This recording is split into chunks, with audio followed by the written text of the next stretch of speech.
I think one of the executive orders that Trump signed today might be his most sinister one yet, and that's really saying something.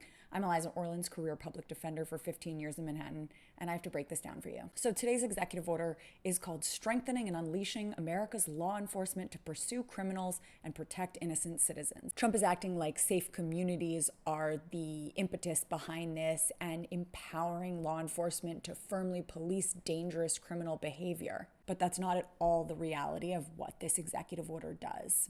In this executive order, he's not just unleashing the police, which he is doing, but he's dismantling reforms, criminalizing equity, and militarizing local law enforcement all at once. First, Trump's order frames progressive reforms as the real problem, things like anti-bias training and limits on use of force, as opposed to police misconduct and brutality. He says cities need to unleash aggressive policing and stop harmful and illegal equity policies. He wants to replace any efforts that make policing fairer or more accountable and replace them with unchecked force. In Section 2, this order creates a legal defense fund for officers who might get sued based on their official actions. Meaning, if a cop kills someone, don't worry, the federal government will defend them, no questions asked. Section 3 basically guts consent decrees, and those are the agreements that the DOJ uses to fix unconstitutional policing. So if a police department was found guilty of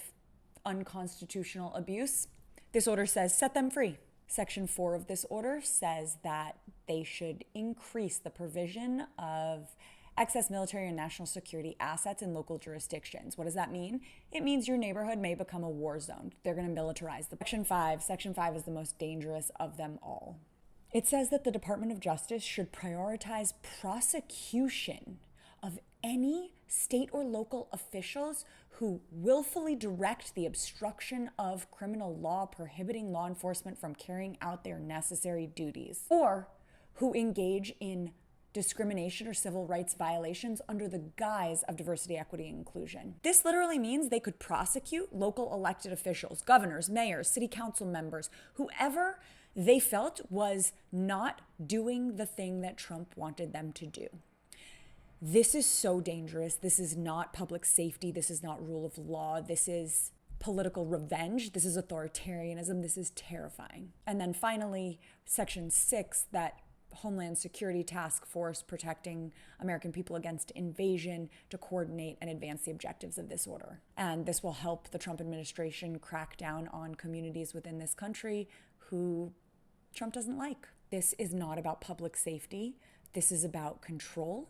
This is about militarization and expansion of policing. This is about silencing reform. This is potentially about Trump laying the groundwork to invoke something that strongly resembles martial law.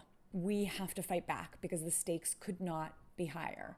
So if you found this breakdown helpful, please make sure you're following me here and on all platforms for more, and leave questions in the comments if you have them. Thanks for being here.